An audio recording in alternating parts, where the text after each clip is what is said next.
de su gozo en esta noche. Amén. Bueno, ahí donde están, los invito a que cierren sus ojos. Vamos a colocar ese momento en las manos del Señor.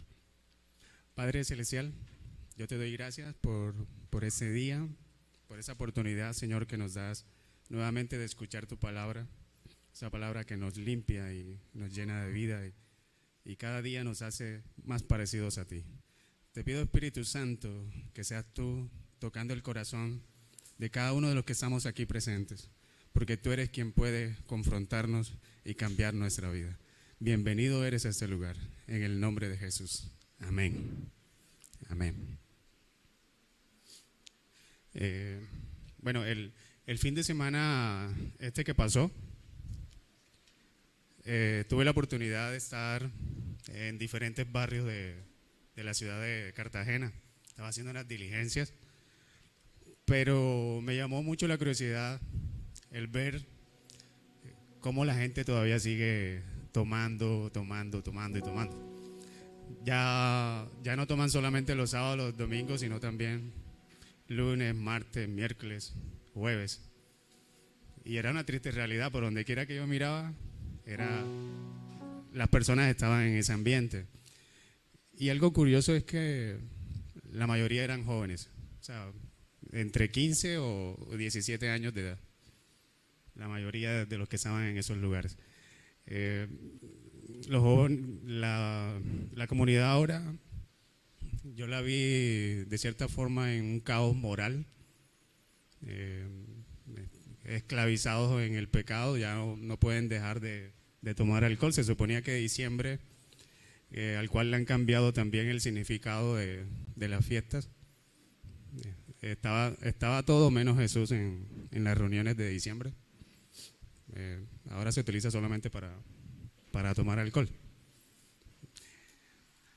Vemos aquí que hay gente esclavizada en eso, esclavizada al pecado. El pecado crea un hábito en nuestras vidas y hace que siempre tengamos la tendencia de hacer las cosas malas.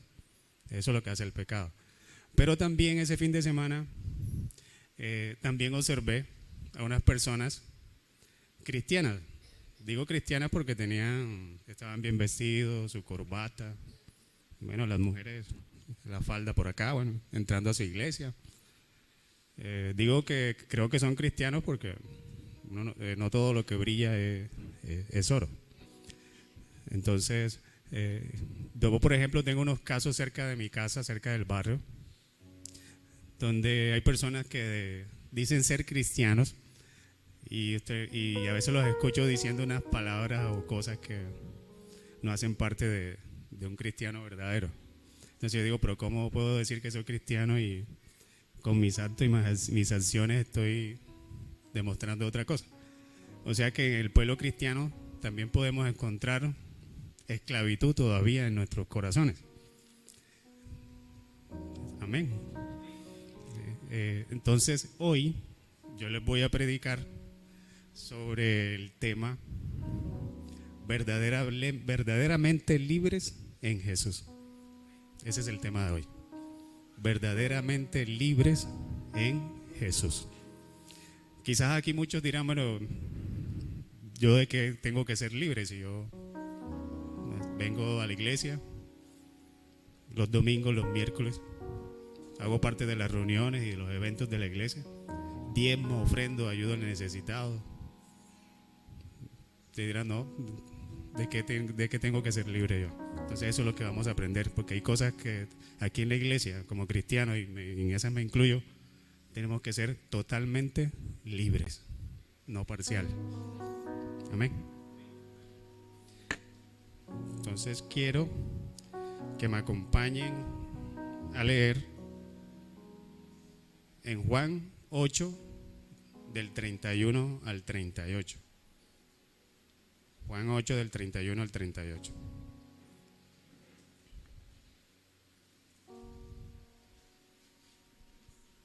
Al 38. Bueno, ok, dice así.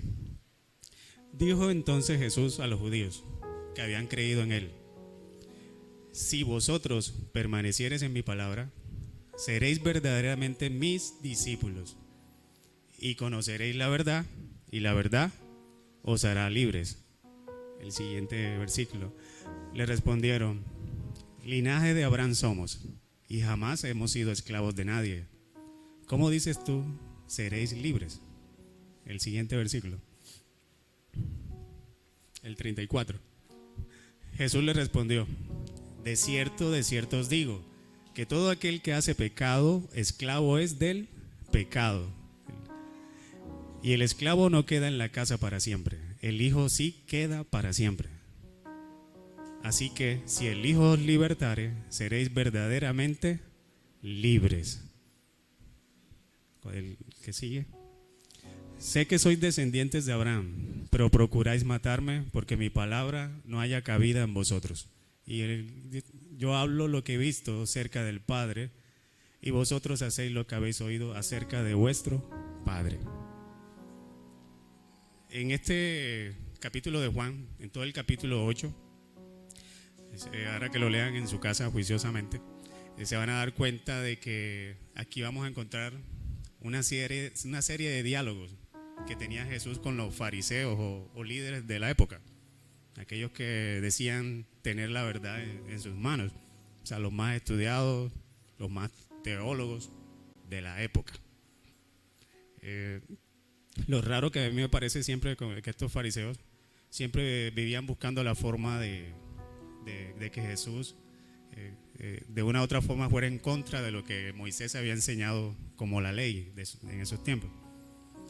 Entonces el capítulo 8 empieza la historia de la mujer aquella que fue sorprendida en adulterio, en el pleno acto de adulterio, del cual sale una enseñanza de perdón y compasión que Jesús les enseñó a los fariseos.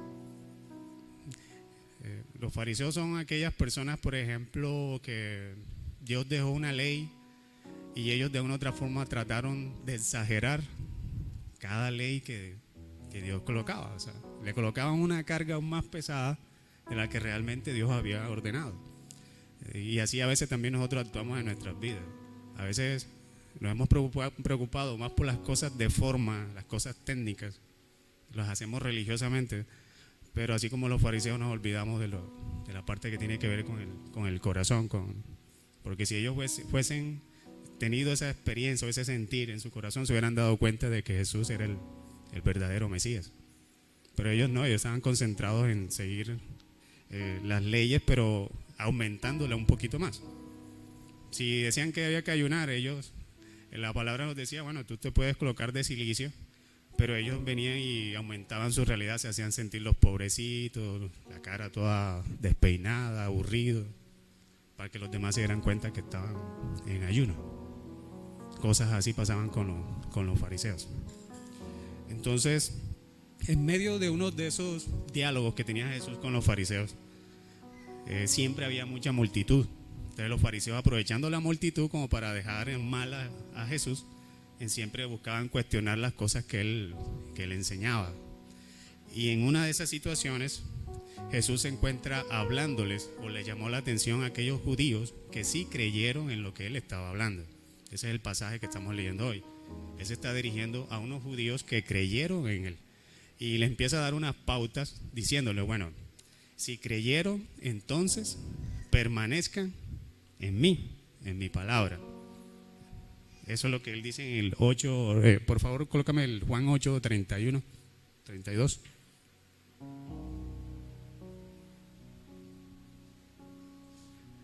Jesús dice a los judíos que habían creído, si vosotros permaneciereis en mi palabra, seréis verdaderamente mis discípulos.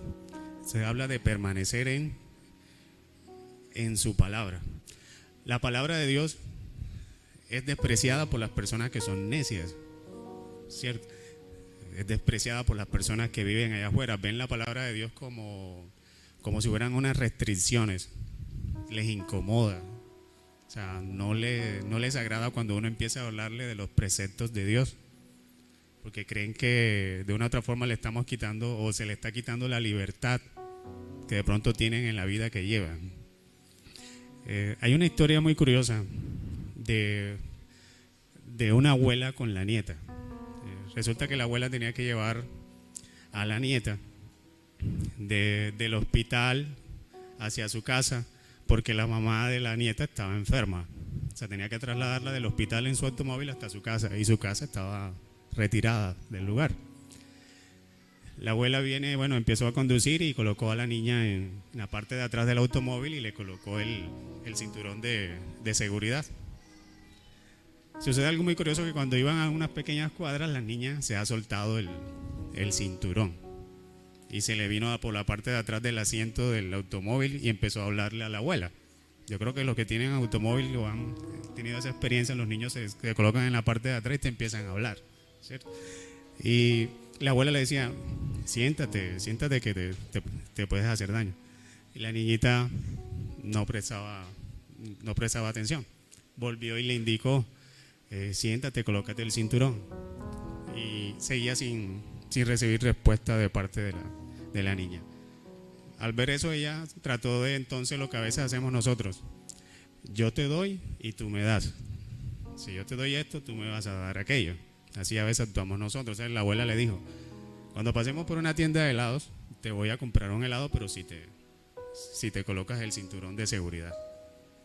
Y así pasaron varias veces. Le dijo que hasta le iba a comprar un postre, que le iba a llevar a cine. La niñita ni la más mínima intención de colocarse el cinturón. La abuela empezó a orar y dice que recibió una voz que le decía, enséñale. Ella en un momento paró el automóvil, cogió el cinturón de seguridad, se lo quitó, lo estiró, la miró a ella hacia atrás y le dijo, mira, yo me coloco el cinturón de seguridad porque esto me hace sentir segura, voy a estar segura. Tú no te lo quieres colocar, no estás segura. Y a mí me dolería que a ti te llegara a pasar algo. Entonces la niñita, al ver eso, llamó la atención y le dijo, abuela, o sea que tú quieres que yo me coloque el cinturón de seguridad porque tú me amas. La abuela, sí, yo te amo y me dolería que te pasara algo si no llevas el cinturón de seguridad. Cuenta la historia de que la niña se colocó el cinturón, llegó hasta su casa sin quitarse el cinturón, porque la perspectiva que encontró ahora era que la abuela la amaba, no era que le estaba restringiendo su libertad. Entonces lo mismo nos pasa a nosotros. Los mandamientos de Dios, hay personas que a veces las reciben como esa niña con el cinturón de seguridad, que apenas le dicen el mandamiento empieza como a moverse, como que le fastidia, como que me está restringiendo mucho, me está quitando mi libertad. Pero en realidad cada mandamiento y cada precepto de Dios, ¿para qué es? Para guardarnos, para cuidarnos, así como esa abuela quería a su nieta. Eso es la ley de Dios. Es por el amor de Dios hacia nosotros. Amén.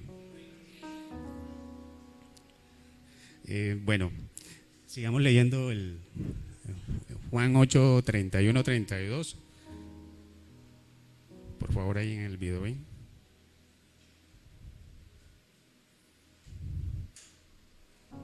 Entonces, aquí vemos que la primera bendición que nos enseña este versículo dice que si vosotros permaneciereis en mi palabra, vamos a recibir unos resultados, unos beneficios. Ahí habla de 3 beneficios: discípulos, vamos a ser verdaderamente sus discípulos, que conoceremos la verdad y que esa verdad nos hará libres. Hay 3 beneficios por permanecer en su palabra. O sea que la palabra de Dios es una bendición. Amén. No es una restricción.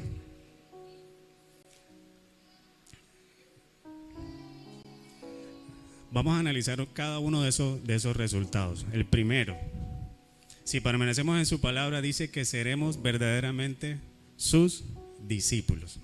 Y aquí me detengo un momento. Discípulo es una persona que sigue ¿a quién? A alguien, ¿cierto? Que como lo que hace, quiere hacer como él lo hace. O sea, todas las cosas que él hace, sus discípulos las quiere hacer. O sea, quiere parecerse a su maestro. Eso es ser un discípulo. O sea que ahorita vamos a ver que hay una diferencia entre ser creyente y ser un discípulo. Hay muchas diferencias que yo encontré, pero hoy solamente por el tiempo voy a compartir unas cuantas. La primera diferencia que suele haber entre un creyente y un discípulo es que el creyente suele esperar panes y peces. El discípulo es un pescador, es bien diferente. Mientras el uno solamente espera las cosas que le lleguen quizás del cielo, de lo alto, el discípulo sale, las consigue, no se sienta en una silla. Si creyó en Cristo, tienes que ser un pescador. Amén. Entonces, y no lo digo yo, lo dice la palabra. Regálame el versículo Mateo 4 del 18 al 20. Andando Jesús junto al mar de Galilea, vio a dos hermanos, Simón, llamado Pedro, y Andrés su hermano, que echaban la red en el mar porque eran pescadores. El que siguiente. Y les dijo: venid en pos de mí y os haré pescadores de hombres. Ellos entonces, dejando al instante las redes, le siguieron. O sea, el discípulo es un pescador. Está claramente en la palabra. Hay otra segunda diferencia que me gustaría resaltar. El creyente entrega parte de sus ganancias. El discípulo entrega su vida entera. Hay muchos que se enorgullecen quizás porque con cosas materiales diezman grandes cantidades de dinero, hacen obras sociales. Las personas del mundo también hacen ese tipo de obras sociales. Pero de ahí a que sea un discípulo de Cristo hay mucha diferencia. La palabra nos enseña que nosotros damos la vida entera para Cristo, no un pedacito. O sea, no solamente los domingos, no solamente los miércoles. Es el día a día que damos la vida a Cristo. Hay mucha gente que nos está mirando y nos está observando. Aunque ustedes no lo crean, nos ven. Tenemos ojos por todos lados. Y de nosotros depende de que la gente llegue a los pies de Cristo. De nuestro testimonio. Usted sin hablar, pero si tiene un buen testimonio ya está predicando del Cristo a quien le ha creído. Amén. Entonces, Marcos 8:35 dice así: porque todo el que quiera salvar su vida la perderá, y todo el que pierda su vida por causa de mí y del evangelio la salvará. Amén. La siguiente diferencia que hay entre un creyente y un discípulo es: el creyente murmura y reclama, el discípulo obedece y se niega a sí mismo. Hay personas que quizás usted le está diciendo, el maestro le dice al discípulo, esto se hace así, y el discípulo te está diciendo, no, pero eso no es así, eso de tal forma. Te empieza a reclamar, y tú eres un maestro. Entonces, un verdadero discípulo hace lo que el maestro te ha dicho. Muchos cristianos a veces cuestionan las verdades de Dios. En cierta ocasión me encontré con una persona de las que actualmente hablan que dicen ser algo y no lo son físicamente, y decía, yo le creo a Dios, o cuando van a hacer algo yo coloco todo, que Dios me bendiga, mi Diosito me bendiga. Eso, ya lo tienen así como un decir, mi Diosito me bendiga. Pero en el fondo yo veo pero si tú conoces a Dios, si conocieras a Dios, sabrías que lo que estás haciendo no está bien. O sea, es así como aquí en esta palabra al principio Jesús le decía que ellos le estaban haciendo caso era a su padre, o sea, al enemigo. Ellos no conocían a Dios. Entonces, por eso es que dice que el discípulo obedece y se niega a sí mismo. Dice en Mateo 16:24. Entonces Jesús dijo a sus discípulos: si alguno quiere venir en pos de mí, niéguese a sí mismo y tómese su cruz y sígame. No sé si todos han estado o estamos dispuestos a seguir a Cristo como Él lo pide. A veces nos excusamos porque decimos que estamos en la carne, que somos de carne, pero cuando recibimos a Cristo somos libres de toda esa condenación, de todas esas tentaciones de la carne. Si tienes al Espíritu Santo contigo, al hacerle frente a esas cosas no te será difícil. Amén. Otra diferencia el creyente y el discípulo. El creyente suele ser condicionado por las circunstancias. El discípulo aprovecha las circunstancias para ejercer su fe. Amén. El creyente es aquella persona que cualquier cosita que le pasa lo mueve de la fe de Cristo. Yo he conocido a muchas personas que han estado sin trabajo. Las conocí después de esa etapa buscando a Dios, de mañana, de noche, de tarde. Escuchaban todas las predicas, se las veía. O sea, leían más Biblia que nosotros los creyentes que ya tenemos años. Resulta que reciben la bendición, recibió su trabajo. No lo volvimos a ver más por la iglesia. Se desaparecieron. ¿Qué? Era un creyente, no era un discípulo de Cristo. Si tú has creído en Cristo, procura ser discípulo de Cristo.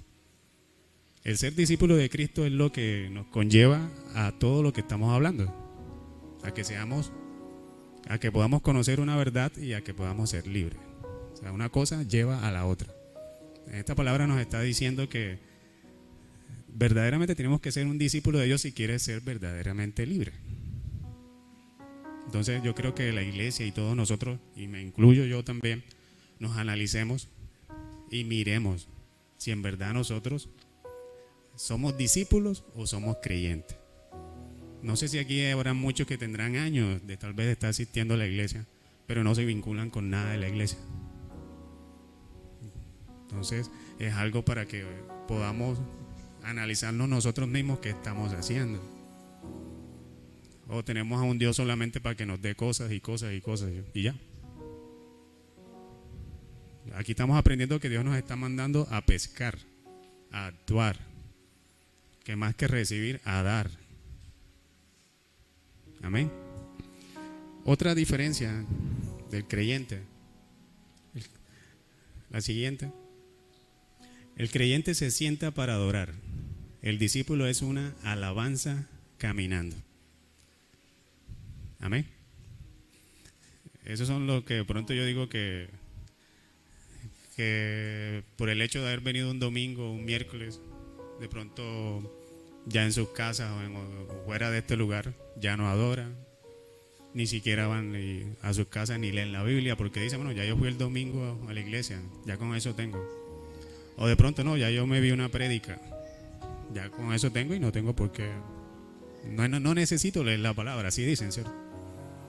Pero no es así.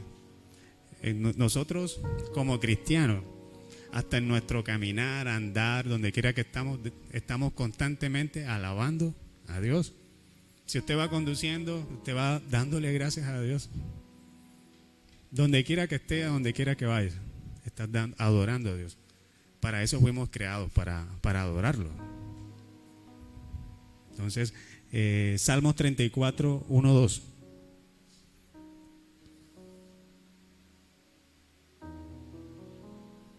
Bendeciré a Jehová en todo tiempo. Su alabanza estará de continuo en mi boca. Mire esa parte. Su alabanza estará de continuo en mi boca. O sea, todo el tiempo. En Jehová se gloriará mi alma, lo oirán los mansos y se alegrarán. Poderoso, ¿cierto? Y otra y última diferencia que quiero compartir en cuanto a los creyentes. Los creyentes destacan llenando el templo. Los discípulos se hacen para conquistar al mundo. A esto era a lo que me refería cuando a veces somos de los cristianos que solamente o ritualmente asistimos al templo. Vamos porque de pronto ya es una costumbre de venir, pero no venimos con la convicción de que cada vez que llegamos a este lugar la palabra de Dios nos va a limpiar, la palabra de Dios nos va a confrontar con algo que quizás no estamos haciendo bien. Entonces es triste, pero sí, se ve mucho en las iglesias. Vemos a veces muchas iglesias llenas de gente, llenas, millones de gente, miles. Pero ¿y cuántos? Si usted va y pregunta cuántos son miembros activos de la iglesia, no encuentra 100, 150 tal vez de 12,000 personas. ¿Dónde está el resto? No están. Entonces, ¿qué se está predicando? ¿Qué estamos haciendo nosotros con relación a eso? Y la palabra acá nos dice que nosotros nacimos fue para conquistar el mundo. O sea, somos enviados a predicar la palabra por todas las naciones. Es la comisión que tenemos todos. Marcos 16:15.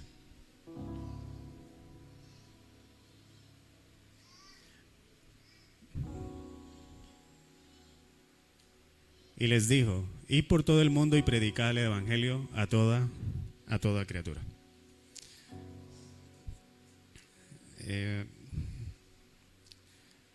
Con todo esto que les he dicho, yo les puedo asegurar que hacer lo correcto con un corazón incorrecto no es lo que quiere Dios.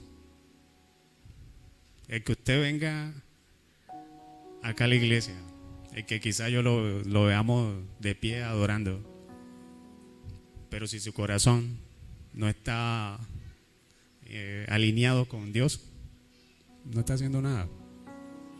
Realmente no se hace nada. A veces uno nota que si estamos en este lugar y estamos adorando, a veces nos da pereza, a veces hasta de levantarnos. Se supone que aquí está con nosotros el Dios Todopoderoso, el Rey. Amén. Pero si viniera el presidente Gustavo Petro a atravesar esa puerta, las reverencias que le haríamos, más de uno estaría corriendo a saludar al doctor Petro. Pero tenemos al Dios Todopoderoso aquí todos los domingos, miércoles, y a veces escucho que la alabanza tiene que decir: levantémonos sobre nuestros pies, cuando es algo que debe estar en nuestro corazón, en nuestro sentir. Es el Dios, es nuestro Padre, es nuestro Creador, merece toda la gloria, la honra. Amén. Entonces no debería. Hay una adoración, se está adorando a Dios. Mi instinto como discípulo de Cristo es levantarme o tomar la posición que usted crea es la conveniente para reverenciar a Dios. Yo no creo que sea sentado. Estudiando cómo hacían los judíos, hay veces hasta que se tiran en el suelo, se extienden, colocan su cabeza en tierra. Y nosotros no hacemos nada por decirle a Dios: te adoramos. O a veces nos levantamos simplemente porque ya vimos al otro que se levantó. Y para no quedar ahí con la pena de que me voy a quedar sentado. Pero entonces recuerden, tenemos un Dios poderoso. El Dios que nos ha librado de la muerte muchas veces. Nos perdonó, nos dio una buena vida diferente. Nos ha hecho libres. Sigamos leyendo. Entonces dice, para terminar, el versículo nos enseña que si permanecemos en su palabra, aparte de que seremos verdaderamente sus discípulos, nos habla de que conoceremos la verdad. Entonces en este pedazo quisiera explicar de a qué verdad se refiere. ¿A qué verdad se refiere Cristo aquí? Sabemos que lo que Dios nos quiere decir, Jesús nos quiere decir es que Él es la única fuente de verdad. O sea, si permaneces en su palabra, ahí es donde vas a encontrar la verdad. ¿Cómo permanecemos o nos mantenemos en su palabra? Una de las formas es escudriñando las Escrituras, leyendo la Biblia. Yo quisiera que a veces de pronto esta parte de leer las Escrituras y escudriñarlas se afianzara más de pronto en los que venimos desde más pequeños, para que se dieran cuenta lo importante que es leer la palabra. Actualmente estamos rodeados de que las personas quieren fama, y fama fácil. TikTok, cositas que te hagan rico muy rápido. Ese es el anhelo que hay ahora en la juventud. El anhelo que debe haber en nuestra juventud, en la iglesia, es conocer más a Dios, llenarnos más de Él. Porque hoy, como siempre le digo a mi familia, y precisamente en este momento, ahorita que salgamos de aquí, no sabemos si mañana vamos a abrir los ojos. Entonces nosotros siempre debemos vivir con la convicción o con ese pensamiento de que quiero estar bien con Dios. El día a la hora que me llame, voy a estar bien. Amén. Entonces, al escudriñar de la palabra te vas a dar cuenta cuál es el propósito de Dios en tu vida. Te vas a dar cuenta de que Jesús te está diciendo: yo soy el modelo perfecto a que tú me sigas. Ahora la gente sigue famosos. Nos vestimos como los famosos. Queremos vivir la vida como los famosos, así como nos las muestran en las redes. Ellos apenas publican las fotos bonitas detrás de un carro, una mansión, joyas, pero eso es irreal. Todos sabemos que el único que puede llenar nuestras vidas es Cristo. Amén. Eso de dinero, ¿por qué terminan suicidándose? ¿Por qué? Si tienen tanto dinero. ¿Por qué? Entonces, tenemos que llenarnos y conocer la verdad. Y la verdad la conocemos a través de las Escrituras. Y aparte de eso nos dice este texto de que nos hará libres. Lo que les decía al principio, ¿libres de qué? ¿De qué nos va a hacer libre la palabra? Primero, cuando no conocíamos a Cristo, ¿en qué vivíamos nosotros? En pecado, ¿cierto? Y la palabra también nos lo dice. En Efesios 2, colócame Corintios, 2 de Corintios 4:4. Este primero. 2 de Corintios 4:4. Dice así: en los cuales el Dios de este siglo cegó el entendimiento de los incrédulos, para que no resplandezca la luz del evangelio de la gloria de Cristo, el cual es la imagen de Dios. Sigue. Porque nos predicamos a nosotros mismos, sino a Jesucristo como Señor, y a nosotros como vuestros siervos por amor de Jesús. Porque Dios, que me mandó que las tinieblas resplandeciese la luz, es el que resplandeció en nuestros corazones para iluminación del conocimiento de la gloria de Dios en la faz de Jesucristo. Y Efesios 2 del 1 al 5, donde habla de que Dios nos libró de la condenación de la muerte y del pecado. Efesios 2 del 1 al 5. Y Él os dio vida a vosotros cuando estabais muertos en vuestros delitos y pecados, en los cuales anduvisteis en otro tiempo, siguiendo la corriente de este mundo, conforme al príncipe de la potestad del aire, el espíritu que ahora opera en los hijos de desobediencia, entre los cuales también todos nosotros vivimos en otro tiempo en los deseos de nuestra carne, haciendo la voluntad de la carne y de los pensamientos, y éramos por naturaleza hijos de ira, lo mismo que los demás. Siguiente. Pero Dios es rico en misericordia, por su gran amor con que nos amó, aun estando nosotros muertos en pecado, nos dio vida juntamente con Jesucristo. Por gracia sois salvos. Amén. O sea, nos hizo libre del dominio del enemigo sobre nuestras vidas. Lo que antes hacíamos, ya no lo hacemos. El enemigo nos tenía subyugado a hacer las cosas malas. Jesús nos hizo libre ahora para escoger y hacer siempre lo bueno y lo agradable a nuestro Padre Celestial. Amén. Entonces, querida iglesia, es hora de que nosotros analicemos si somos verdaderamente libres, si Jesucristo nos ha hecho verdaderamente libres o nos hemos dejado hacer que Cristo haga la obra en nosotros. Cada quien y Dios conoce cada uno de nuestros corazones. Es hora de que esa libertad se refleje en nuestra forma de andar, pensar, de actuar, que lo que decimos que somos lo reflejemos con nuestros actos, que no sea simplemente algo, no sé, superficial.